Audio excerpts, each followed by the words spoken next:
Cárdenas, buenas tardes. Tiene la palabra el asambleísta Patricio Donoso.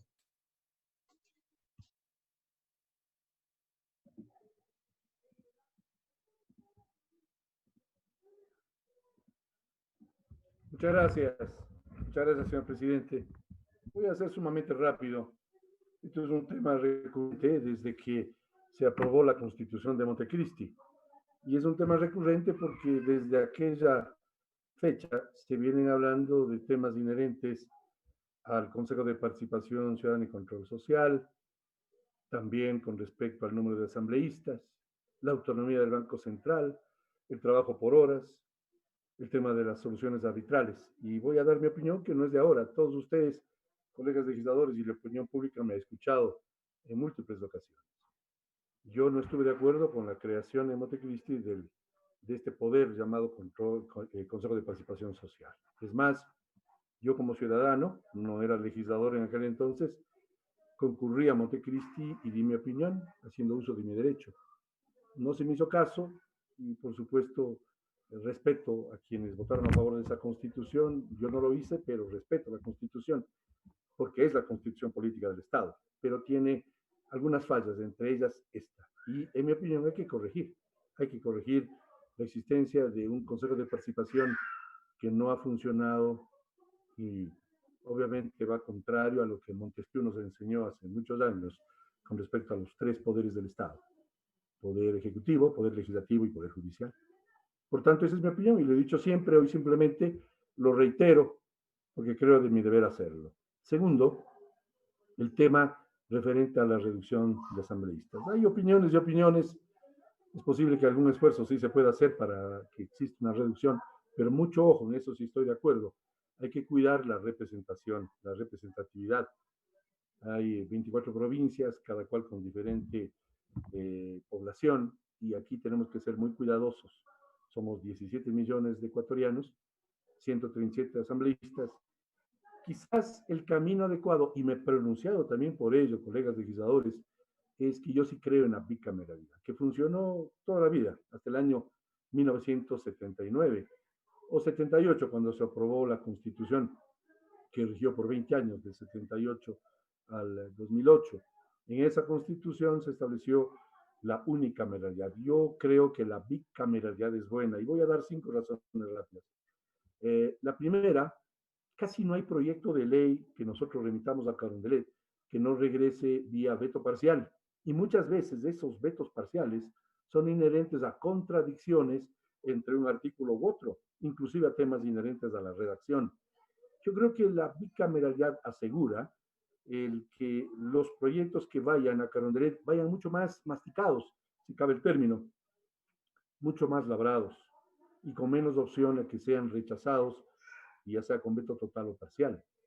Segundo, la bicameralidad le dará la posibilidad a la Cámara de Senadores, que debe estar compuesta por pocos miembros, 30 dicen algunos, de forma tal que sea gente con mayor experiencia y que sea una especie de filtro de lo que se discuta en la Cámara Baja, así llamada en otros países, la Cámara de Diputados, aquella que se da evidentemente discusiones muy fuertes de orden político, incluso de orden partidista, discusiones que deben ser morigeradas cuando pase a la Cámara de Senadores antes de remitir al Ejecutivo.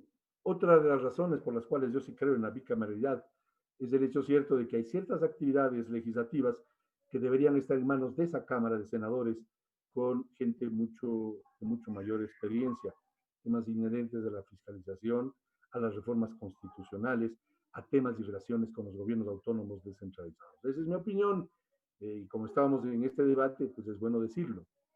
En cuanto a la autonomía del Banco Central, yo soy de los que creo firmemente en aquello de poner orden a las finanzas públicas, que el Banco Central sea aquel tercer creyente que dicen los expertos en este tema para cuidar la deuda, la contracción de deuda, la calidad del gasto, la calidad de deuda y, por supuesto, ser un ente autónomo del Ejecutivo, porque el no serlo ha traído problemas pretéricamente.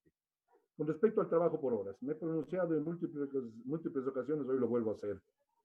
Cuando jóvenes trabajamos y estudiamos al mismo tiempo, debe hacérselo con mucha metodología, porque el joven aquel estudia, que se graduó del colegio y Dios mediante va a la universidad y tiene edad de trabajar, es parte de la población económicamente activa, bien puede trabajar y estudiar. Yo lo hice, muchos lo hemos hecho, y se ganarían tres cosas.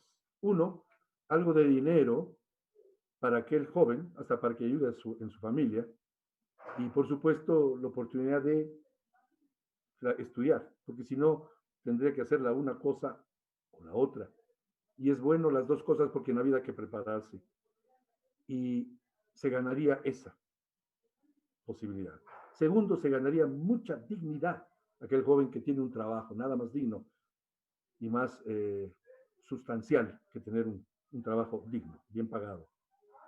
Tercero, ganaría la experiencia que le va a ser requerida años más tarde. Antes de la pandemia, cojan ustedes cualquier periódico y verán como en efecto se pide, en muchísimas ocasiones, se pide personas de máximo 30 años de edad, 10 años de experiencia. Y eso sucede permanentemente. ¿Por qué no darle al joven que gane aquella experiencia que le va a ser requerida años más tarde? Por tanto, no hay precarización. Si es que obviamente cuidamos que los derechos de aquel trabajador a tiempo parcial, por horas, sean legítimos, que gane todo lo que tenga que ganar, su afiliación al Seguro Social, su 13ª y 14ª remuneración, vacaciones pagadas, fondos de reserva, etcétera, etcétera. Por lo tanto, no queremos, al menos yo, precarizar nada. Lo que queremos es darle oportunidad al joven a que consiga empleo. Hay 5 millones y ahora quizás más de ecuatorianos que están desempleados, subempleados o viven en la informalidad. Por tanto, yo sí apoyaría el que se debata con seriedad la posibilidad de hacer lo que yo y muchos ecuatorianos hicimos cuando jóvenes, estudiar y trabajar al mismo tiempo. Finalmente, lo de las soluciones arbitrales, yo estoy de acuerdo en que sí se dé la opción de dar aquella garantía al inversionista extranjero, porque aquella inversión, si es que es bien concebida, genera fuentes de trabajo y empleo aquí en el Ecuador. Me olvidaba, y con esto termino, presidente, con su venia, un argumento más con respecto a la bicameralidad. Aquello de que incluso costaría menos al Estado, porque físicamente en nuestra asamblea, ahora estamos en virtud de esta pandemia trabajando desde casa, pero en el Palacio Legislativo, aquel construido en el año 1959, existen los dos salones, la Cámara del Senado precisamente y la Cámara donde sesionamos normalmente, de tal manera que no habría que recurrir a nuevos gastos. No se encarece, más bien se abarataría un tanto, aunque no es esa la primordial razón, pero frente a aquellos argumentos de que esto sería encarecer el costo pues, de la función legislativa, creo que más bien es la inversa. En resumen, cierto es que hay un procedimiento que seguir, se han nombrado los artículos finales de la Constitución, que está vigente, hay que respetarla, para hacer las modificaciones. Y finalmente mencionar que hay un comité interinstitucional donde están algunos expresidentes, me parece que Rosalía Arteaga, Gustavo Noboa, está Pablo Dávila, está Hernán Pérez Luz y quizás otros ciudadanos ecuatorianos preocupados en hacer una reforma a la Constitución que establece lo del Consejo de Participación Ciudadana, lo de la bicameralidad y también lo de la Fiscalía, darle mayor autonomía, sobre todo económica, para que exista mayor acción de lo que se denomina la vindicta pública, es decir, la acción de una Fiscalía General del Estado en la persecución de aquellos que han delinquido y, por supuesto, en luchar contra la corrupción. Que nadie nos robe el estilete bien afilado para hacer una cirugía mayor a la corrupción. Esas son mis opiniones en este debate, presidente. Muchas gracias. Buenas tardes, colegas de Pizarro.